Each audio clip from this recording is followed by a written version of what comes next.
Yes, I'm currently about one channel short of full capacity with the 12-inch subwoofers, which are in there somewhere.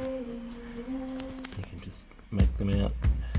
Yeah, they're currently wired up as series, so I can get the 2 ohm down to 4 ohm per driver. And this one's running one of them, and the other one's just flapping around passively. When I play this thing at full level, there's a couple of songs that you can hear the single 12 hitting its rubber surrounds, reaching its X max. So I've got to get back to powering the other one.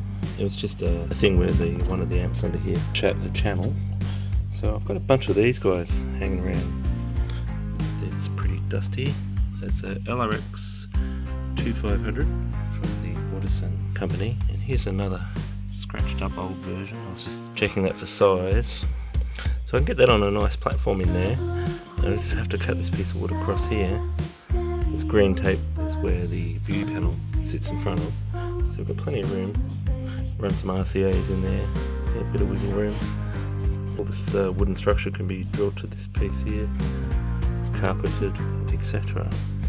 I just have to run power up from under here, some RCA input.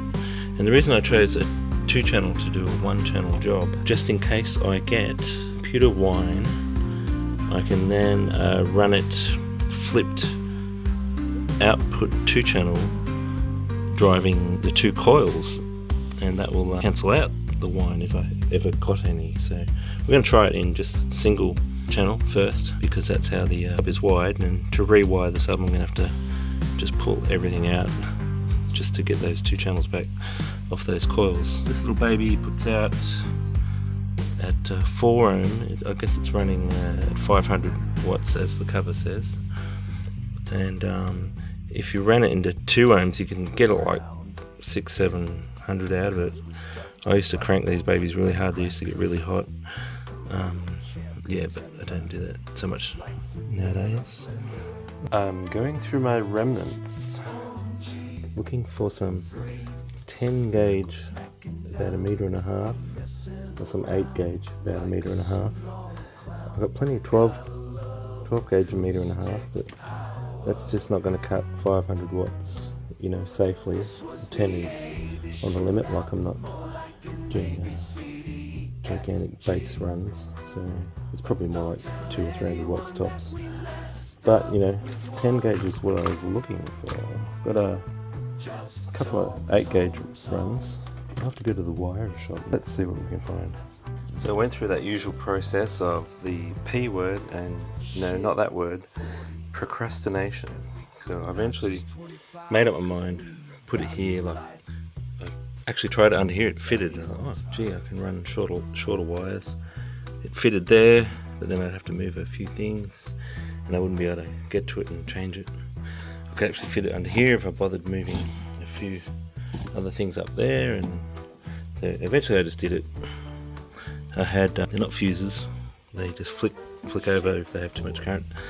I had 3 open spots there on the positives, but I've also fused it anyway.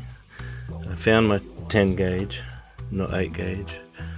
Now all I have to do is run the signal from one of these here.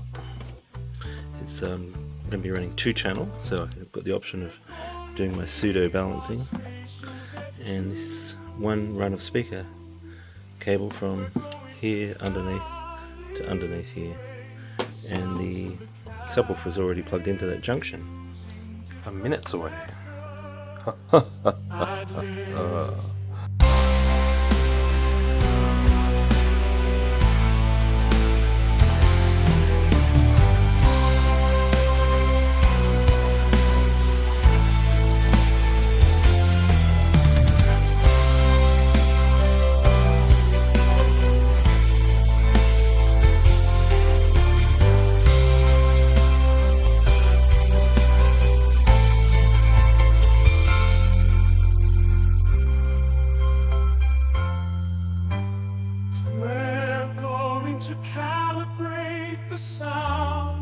Aside from the fact that I've been pulling my hair out for half an hour, something under there, I haven't connected the speaker properly. But I thought I'd just quickly check a speaker on these terminals because I was going a bit crazy. So I'm getting signal. The problem is the quiet parts are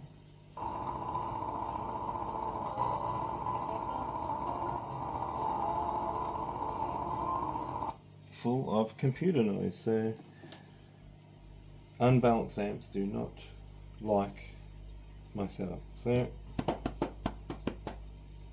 goodbye for now, I give up. Let's go back to 1. It's okay, you're allowed to give up every now and then.